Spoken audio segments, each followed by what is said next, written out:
KSD India के सभी दर्शकों को मेरा नमस्ते। और आज हम मिलवाते हैं आपको एकांश ढुल, जो श्री कृष्ण ढुल जी के सुपुत्र हैं, जिन्होंने UPSC की परीक्षा में IPS क्रैक किया है और आज ये पहुंचे हैं गांव कासंडी में भारत विद्यापीठ शिक्षण संस्थान, जहां बच्चों के साथ अपने पढ़ाई के एक्सपीरियंस ये शेयर करेंगे। और इनका स्वभाव और इनकी बातें आप भी KSD इंडिया चैनल के माध्यम से हमने शेयर करी हैं, इनको भी आप भी सुने और अपने बच्चों को प्रेरित करें, क्योंकि इन्होंने एक ऐसा स्थान हासिल किया है जिसकी चर्चा हर घर में, हर समाज में की तुलना ज़्यादा मेहनत से लोग करते हैं कि UPSC तो एक बहुत ही हार्ड परीक्षा है।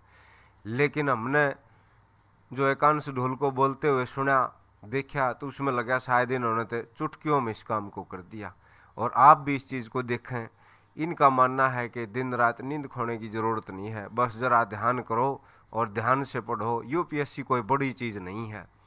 अतः आप सभी को मिलवाते हैं एकांश ढुल जी से, जो अपने पूरे परिवार के साथ यहाँ भारत शिक्षण संस्थान गांव कासंडी में पहुँचे और बच्चों से अपने परिवार का और अपना रूबरू परिचय करवाया।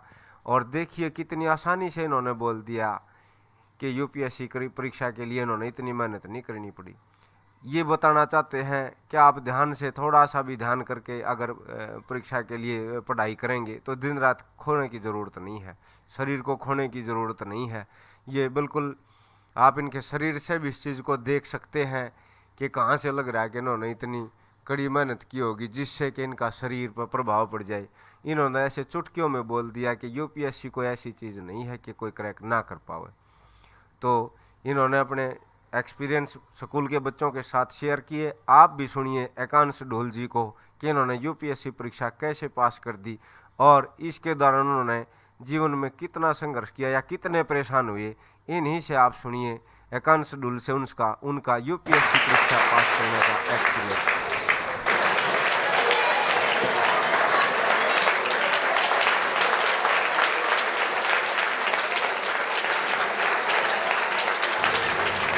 मैं आभार व्यक्त करता हूँ संस्था के संस्थापक जी का, जिन्होंने मुझे यहाँ बुलाया, और संदीप आर्या जी जो मेरे चाचा समान है, उन्होंने मेरी ज़्यादा ही तारीफ कर दी। मेरे को थोड़ा घबराहट हो गई। मैं बिल्कुल आप जैसा बच्चा हूँ, जैसे समय में जैसे बताया पापा ने, मैं बहुत नटखट हूँ, शरारती बच्चा हूँ और क्लास में बहुत दिन बाहर रहता था मैं।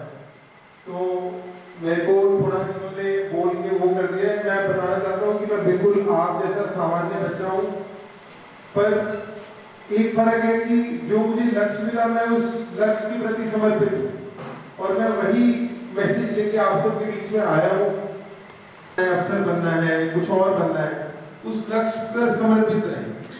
उतार चढ़ाव आएंगे, बुरे दिन आएंगे, कमजोर क्षण आएंगे, जब लगेगा कि नहीं हो रहा, पर उस वक्त हौसला रखें, लगे रहे, मेहनत करें।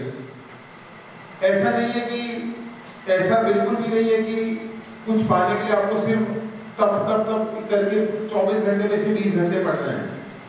पर यह जरूर है कि अगर आपने कोई चीज का लक्ष्य बना लिया है, तो जब तक आप उसके पीछे पागल नहीं होंगे, दिन रात उसके बारे में सोचेंगे नहीं, तब तक वो लक्ष्य आपको कहीं ना कहीं आपसे दूर रहेगा।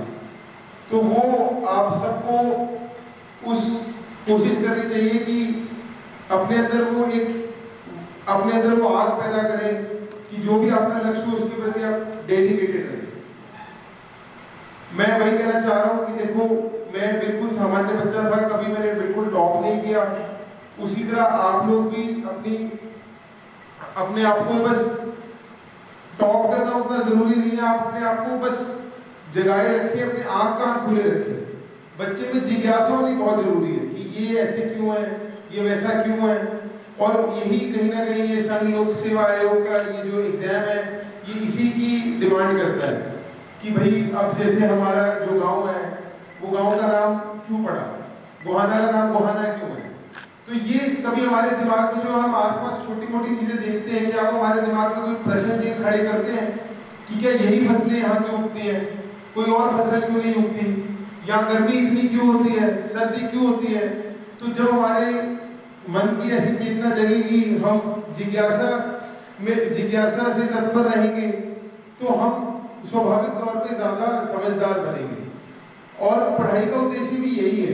पढ़ाई कोई नौकरी पाने के लिए नहीं है, कोई ऐसे नहीं है कि पढ़ाई कर लेंगे तो ये हो जाएगा। पढ़ाई आपके दिमाग के चक्षु खोलने के लिए है कि हम पढ़ें, ये समझने के लिए पढ़ें कि आसपास क्या है, हम अपने मन का, अपने सोच का, अपने दिमाग का विकास करें, हम समझें कि हमारे आसपास क्या चीज़ें हो रही हैं और उस चीज़ के लिए पढ़ें।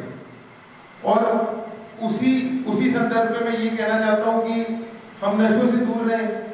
नशे जो क्या कहते हैं, नशा, और ये आज का जो नया नशा चल रहा है सोशल मीडिया का नशा, इन चीज़ों से बच के रहें। इसमें हमको अपनी जवानी के साल बर्बाद नहीं करने चाहिए, राष्ट्र निर्माण में अपना कॉन्ट्रीब्यूशन करना चाहिए, और वो चाहे किसी भी तरह से हो। सब लोग पढ़े, ऐसा भी जरूरी नहीं है। अब स्पोर्ट्स है, जैसे कोई स्पोर्ट्स खेलता है, कोई रेसलिंग करता है, कोई मेडल लाता है, वो भी देश के लिए उतना ही गौरव का विषय है जितना किसी का पढ़ाई करना, अवसर बनना है। कोई अपना व्यापार शुरू करता है, वो एक बहुत गौरव का विषय है। तो जो भी काम करें पूरे तन मन धन की तन्मयता से करें, उस लक्ष्य पे लग जाएं। और आप लोग इतने वैसे भी लगी हैं कि आपको इतना अच्छा एनवायरनमेंट मिला, आपका विद्यालय इतना अच्छा है जहां आपको हर तरह के एक कंफर्टेबल जोन मिलता है, आप अपनी मन की बात कह सकते हैं, आपको इनकरेज किया जाता है कि आप सोचें, आप आगे बढ़ें, तो आप उसी सोच के साथ काम करें। बाकी मैं आप लोगों के लिए जो भी मदद कर सकता हूँ, कि आपको किसी को कोई गाइडेंस चाहिए पर्टिकुलरली सिविल सर्विसेज के लिए या कोई भी सरकारी एग्जाम के लिए, तो मैं पूरी मदद करूँगा जिस भी बच्चे को जो भी है। और कोई भी नौकरी ऐसी छोटी या बड़ी नहीं होती, जो नौकरी हम मेहनत से पाए वो सब नौकरी बड़ी होती है। तो उस संदर्भ में जो भी मेरे से मदद होगी मैं करूँगा। और ये इसलिए नहीं है कि मैं कुछ अलग हूँ, मैं भी यहाँ तक तभी पहुँचा हूँ जब बहुत लोगों ने मेरी मदद करी है, मेरी उंगली पकड़ी है, चाहे मैं जब छोटा बच्चा था। तो वो जो थॉट प्रोसेस है, जो हमारा कलेक्टिव ग्रोथ का थॉट प्रोसेस है, वो हम सबको डेवलप करना चाहिए कि हम खुद भी आगे बढ़ें, अपने आसपास वालों को भी आगे लेके चलें, सबकी मदद करें, जिसकी और दूसरों से सीखें। वो थॉट प्रोसेस हम यहाँ से लेके जाएं, एक दूसरे को हेल्प करें, अपने दिमाग को खुला रखें, नई चीजें सीखें, और जो भी लक्ष्य है उस लक्ष्य के लिए मेहनत से लगें। बस यही कह के मैं अपनी बात खत्म करता हूँ। तो ये करिए। धन्यवाद। जय हिंद, जय भारत।